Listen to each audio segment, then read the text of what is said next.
Merci d'être avec nous sur Al24 News au sommaire de l'actualité de ce jeudi 17 avril.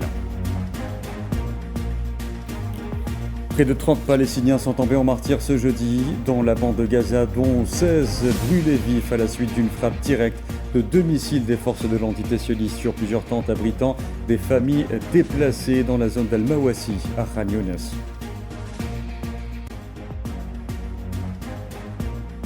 Conditions de détention inhumaines, torture et assassinats, c'est le quotidien des prisonniers palestiniens dans les geôles israéliennes. Retour dans ce journal sur la commémoration de la journée du prisonnier palestinien.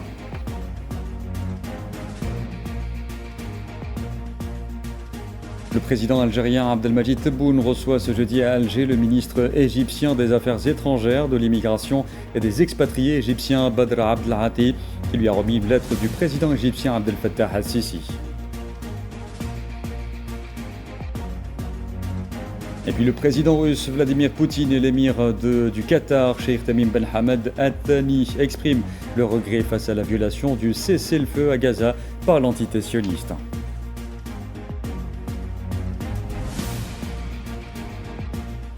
Bonsoir à tous. L'entité sioniste a commis de nouveaux massacres ce jeudi, au 31e jour de la reprise de son agression génocidaire contre la bande de Gaza. Au moins 29 Palestiniens sont tombés en martyrs, dont 21 dans la ville de Gaza et au nord de l'enclave palestinienne. Des dizaines d'autres Palestiniens ont été victimes des bombardements dans plusieurs autres endroits de l'enclave palestinienne. Et une nouvelle tragédie est survenue à la suite d'une frappe directe de 2 missiles des forces de l'entité sioniste sur plusieurs tentes abritant des familles déplacées dans la zone d'Al-Mawasi à Khan Younes, dans le sud de la bande de Gaza. Au moins 16 Palestiniens, dont la plupart sont des femmes et des enfants, ont été brûlés vifs. Naïla Hamouda. Le feu a tout emporté. Dans la nuit, la horde criminelle sioniste a tiré 2 missiles sur des tentes abritant des familles déplacées dans la zone d'Al-Mawasi à Khan Younes durant leur sommeil. Les flammes dévorent les toiles, les corps, les cris. Au moins 16 morts, des enfants, des femmes brûlées vifs. Un carnage en pleine nuit dans une zone censée être sûre.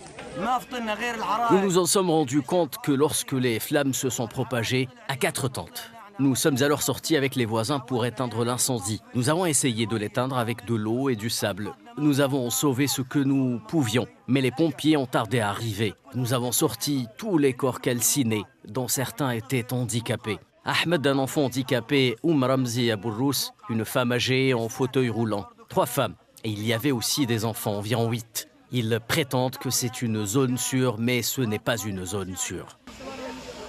C'est tout ce qu'elle a pour dire qu'ils ont existé. Des photos sur un téléphone, des visages d'enfants figés à jamais, leur sourire, leur innocence avant le carnage. Ils dormaient, ils ont été touchés par un missile, la tente a brûlé, ils ont tous été brûlés, carbonisés. Est-ce que l'enfant handicapé ou l'enfant d'1 an porterait un missile et les menacerait? Ce sont tous des enfants, ce sont toutes des femmes. Regardez qui a été tué, ce sont tous des enfants et des femmes. Ils sont partis sans faire du bruit, brûlés dans leur sommeil, enterrés dans la douleur. Des enfants sans enfance, des mères sans enfants. À Gaza, même les funérailles sont une lutte contre l'oubli. Ceux qui ont survécu au massacre sioniste ramassent les morceaux de leur tente, une partie de leur famille, de leur vie. À Al-Mawasi, il ne reste que des cendres et des noms gravés sur des tombes. Et les forces de l'entité sioniste ciblent particulièrement les déplacés, même à l'intérieur des écoles, comme à Jabalia, au nord, où une salle de classe abritant des familles de déplacés a été bombardée par l'aviation sioniste, faisant plusieurs victimes.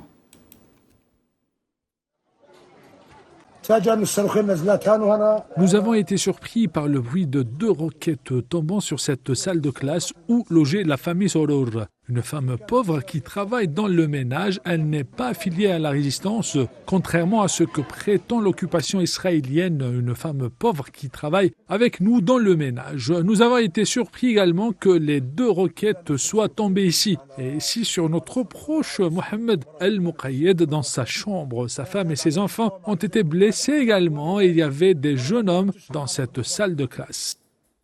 Et je vous en parlais en titre, les Palestiniens commémorent ce jeudi la journée du prisonnier palestinien. Aujourd'hui, les prisons de l'entité sioniste comptent pas moins de 9 900 prisonniers palestiniens détenus dans des conditions inhumaines.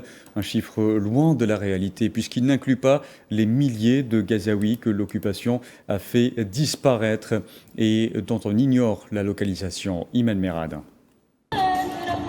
Le peuple palestinien commémore le 17 avril de chaque année la journée des prisonniers palestiniens. Cette date, symbolique soit-elle, a été adoptée par le Conseil national palestinien en 1974 comme journée nationale pour la liberté des prisonniers. Le but étant de coaliser les efforts et les activités visant à les soutenir et à exercer leur droit légitime à la liberté.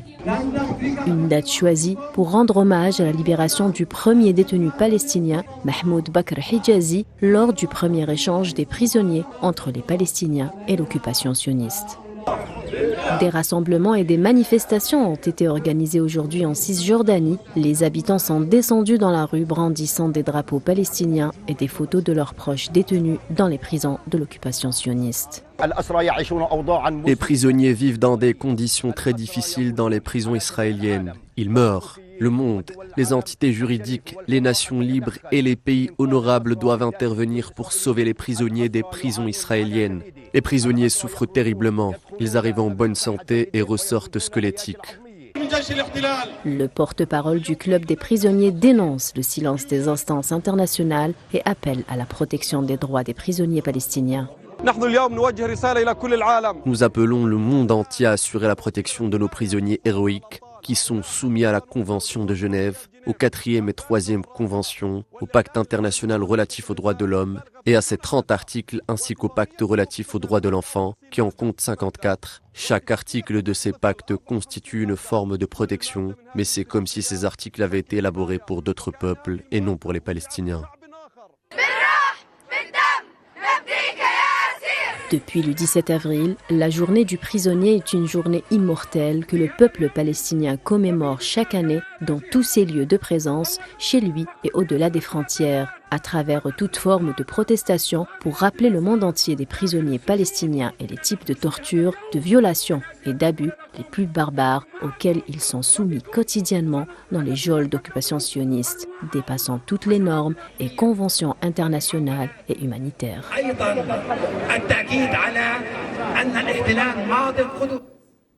Et tous ces crimes se passent sous silence dans la plupart du temps. Le commissaire général de l'UNRWA, Philippe Lazzarini, a dénoncé l'interdiction par l'entité sioniste des médias internationaux dans la bande de Gaza depuis le début de l'agression génocidaire en octobre 2023. Le patron de l'UNRWA a en outre souligné que les journalistes palestiniens continuaient de faire un travail héroïque au prix d'un lourd tribut. 170 journalistes ont été tués à ce jour.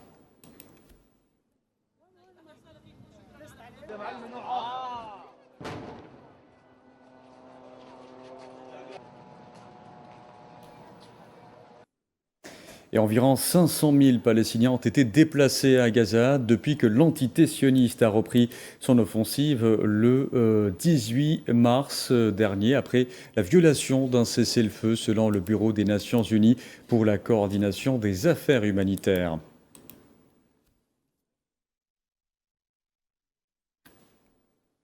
Au volet diplomatique, la Chine et la Malaisie se sont opposées au déplacement forcé de la population de Gaza, appelant à la création d'un État palestinien indépendant sur la base de la solution à 2 États. Les 2 pays ont fait cette annonce ce jeudi dans une déclaration conjointe publiée dans le cadre de la visite du président chinois Xi Jinping en Malaisie. Les 2 parties ont souligné que Gaza appartenait au peuple palestinien et était une partie inaliénable du territoire de la Palestine.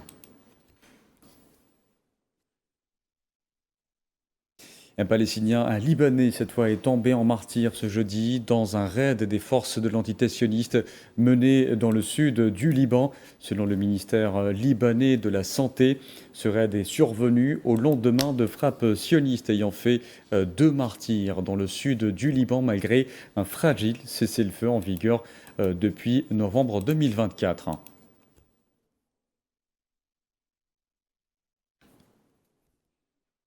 Et je vous disais en titre, le président algérien Abdelmadjid Tebboune a reçu ce jeudi à Alger le ministre égyptien des Affaires étrangères, de l'immigration et des expatriés égyptiens, Badr Abdelati, qui lui a remis une lettre du président égyptien Abdel Fattah al-Sisi.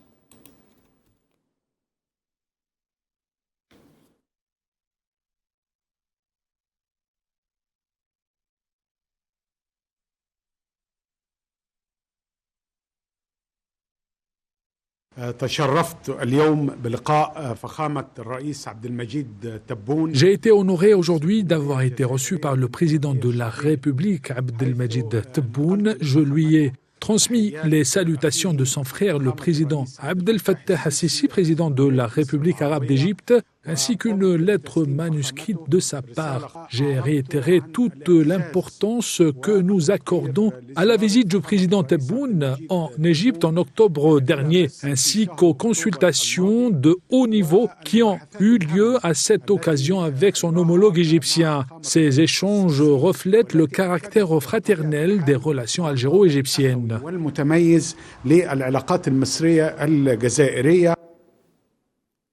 Et toujours à l'occasion de sa visite à Alger, le ministre égyptien des Affaires étrangères a procédé à la signature d'un mémorandum d'entente entre les sociétés algériennes Sonelgaz et égyptiennes El Saoudi Electric, selon le ministère des Affaires étrangères. Dans l'actualité aussi, le groupe A3+, au Conseil de sécurité, a exigé ce jeudi à New York le retrait immédiat et sans condition de la Libye des forces étrangères, considéré comme obstacle majeur à la restauration de la paix, insistant sur le plein respect de la souveraineté, l'unité et l'intégrité territoriale de ce pays. S'exprimant au nom du groupe au Conseil de sécurité, le représentant permanent de l'Algérie auprès des Nations Unies, Ammar Benjama, a aussi appelé les parties prenantes libyennes à travailler avec la MANUL pour résoudre les questions litigieuses liées aux lois électorales. À savoir le Guyana.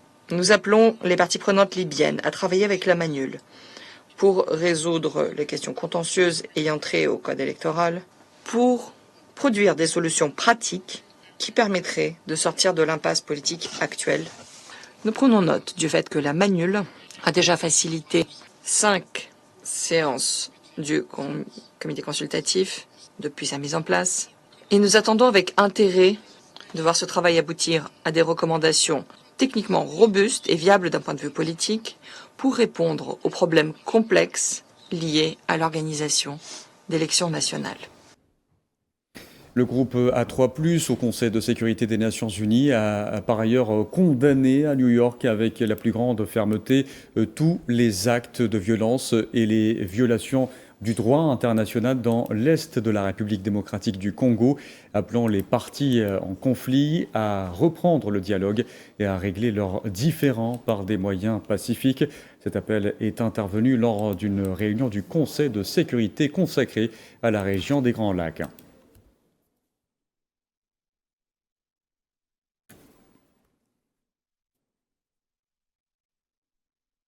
Le nouveau médiateur de l'Union africaine dans le conflit en RDC, le président tongolais Faure Zimna Gnassingbé, est depuis hier dans la capitale congolaise Kinshasa. Il doit rencontrer notamment son homologue congolais Félix Tshisekedi pour une première discussion autour de la question. Au moins 57 personnes ont été tuées lors d'attaques menées par les forces de soutien rapide dans la ville d'El Fasher au Darfour, dans l'ouest du Soudan. Les combats entre l'armée soudanaise et les FSR ainsi que les bombardements des paramilitaires ont eu lieu mercredi, donc hier. Le conflit qui a éclaté le 15 avril 2023 entre l'armée soudanaise et les forces de soutien rapide a entraîné la mort de dizaines de milliers de personnes, déraciné 13 millions d'autres et plongé dans la famine une partie de ce pays d'Afrique de l'Est.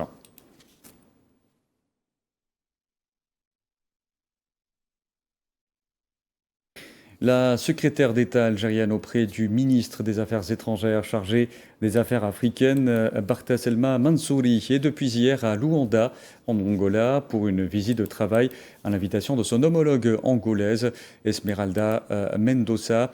À cette occasion, les deux responsables ont co-présidé les travaux de la première session des consultations politiques entre l'Algérie et l'Angola, lors desquelles elles ont examiné les moyens de renforcer la coopération bilatérale dans divers domaines d'intérêt commun et procéder à un échange de vues sur les principales questions régionales et internationales dans le continent africain notamment.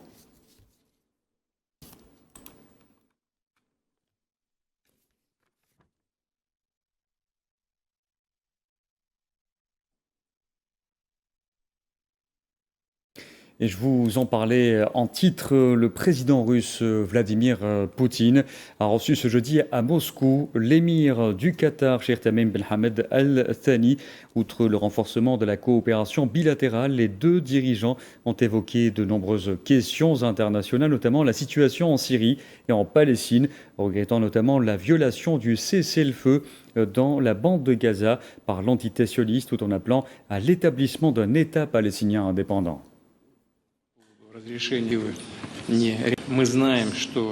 Des civils continuent de mourir en Palestine, ce qui constitue une véritable tragédie. Une tragédie très grave. Pour notre part, nous pensons qu'en vous et nos positions convergent, qu'un règlement durable ne peut être trouvé que sur la base des résolutions de l'ONU, notamment par la création de deux États à part entière. Dans ce cas précis, je parle de la création de l'État palestinien.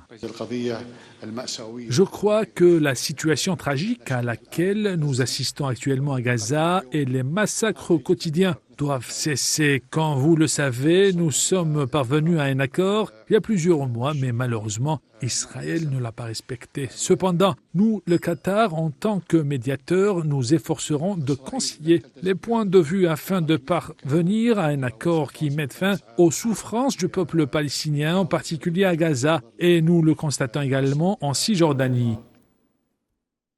Et place au sport à présent pour parler football et la Ligue des champions d'Europe, Inter de Milan, FC Barcelone et Paris Saint-Germain Arsenal. Ce sont là les affiches des demi-finales à l'issue de la soirée d'hier où le tenant du titre, le Real de Madrid, a été déchu. On en parle avec vous, Salah Faisal, bonsoir. Bonsoir Abdelkader. Bah oui, le tenant du titre est out, était humilié hier parce que la soirée du mercredi, après la défaite lors du match aller à l'Emirates Stadium, 3-0, on s'est dit parce qu'il y aura une remontada, Madrid pourrait le faire.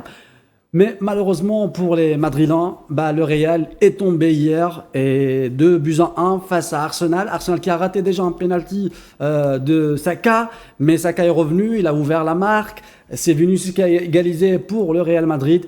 Et un dernier but pour Arsenal au dernier moment du match, c'était signé bien sûr le joueur brésilien Martinelli. Chez les Gunners, on y croit dur, on se dit qu'il n'y a aucune équipe qui peut les battre.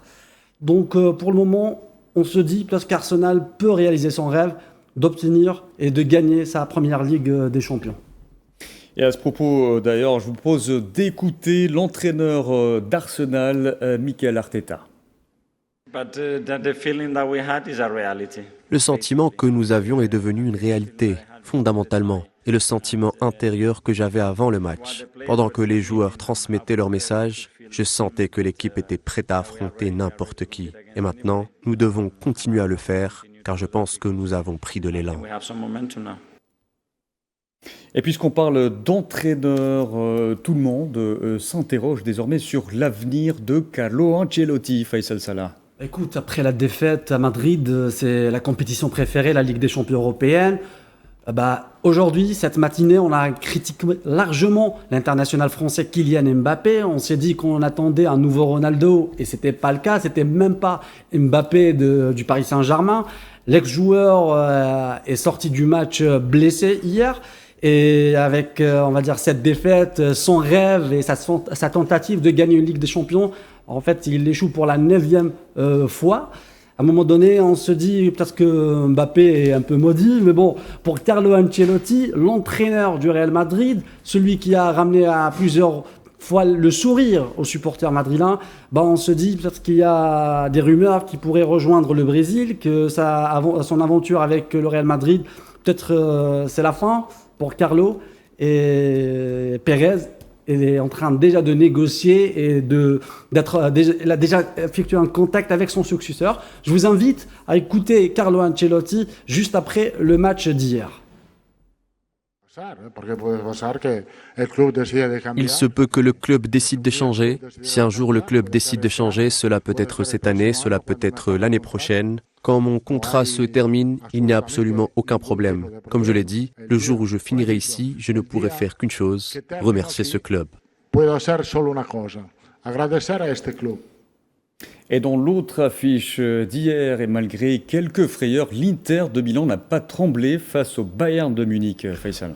L'Inter a su maîtriser le Bayern Munich 2-2 et s'est qualifié pour les demi-finales. Buteur côté Inter, c'est Pavard, l'ex-joueur du Bayern Munich. Et l'Argentin, Lautaro Martinez pour les Bavarois. C'est Harry Kane et Eric Dyer qui ont marqué les 2 buts. Il faut savoir qu'il était toujours devant durant ce match, l'Inter de Milan. Et l'Inter s'est qualifié pour les demi-finales. Pour nous donner déjà une demi-finale déjà vue, un remake de 2010 face au FC Barcelone, un match très très important parce qu'à l'époque, en 2010, à ce stade, en demi-finale, c'est l'Inter qui a gagné la demi-finale face au FC Barcelone et aussi remporté le titre. Le deuxième match, on aura un duel espagnol entre le Paris Saint-Germain et Arsenal, Arteta et aussi Luis Enrique. Très bien, on suivra tout cela avec vous, Salah Faisal, en temps venu. Merci pour tous ces détails.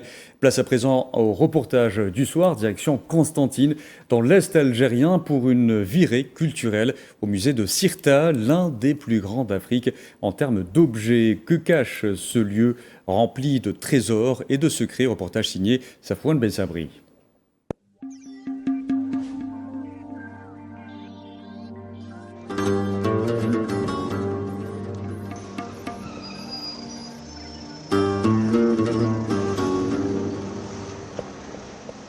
Une histoire millénaire retraçant l'histoire de Sirta ou Constantine, différents noms pour une même ville, différentes identités que l'on retrouve au fur et à mesure que l'on traverse le musée de Sirta, parmi les plus grands d'Afrique en termes d'objets historiques.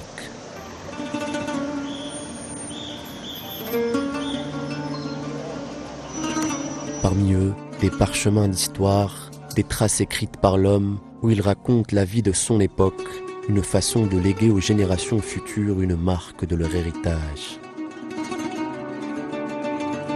En accord avec les moyens techniques de l'époque, les Puniques puis les Numides, les Romains ont eu recours aux stèles pour raconter leur histoire.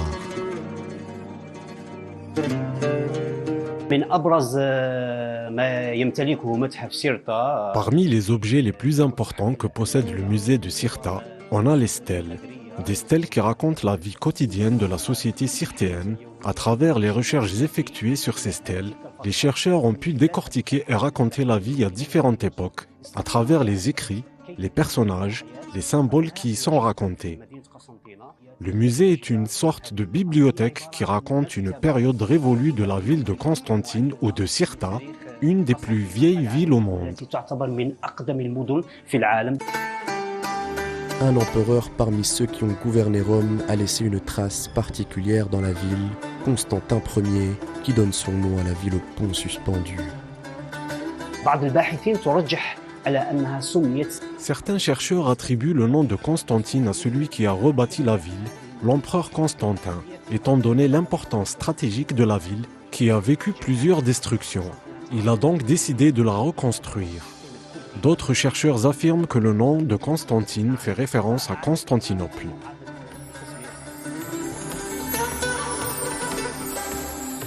Constantine, une ville où l'homme a vécu depuis la préhistoire, d'abord dans ses grottes aux innombrables secrets. Les recherches ont permis de retracer l'évolution de la ville, de l'homme qui y a trouvé refuge et des animaux qui l'accompagnèrent.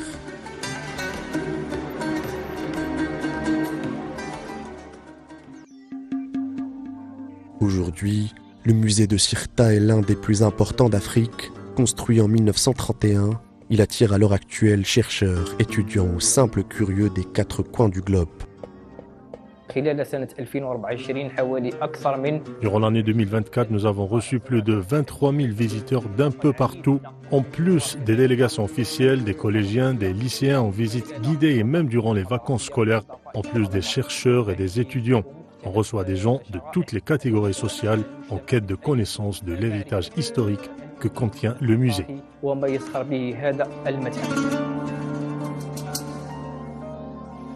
Le musée de Cirta continuera à raconter les secrets, les objets et les trésors de la ville au pont suspendu.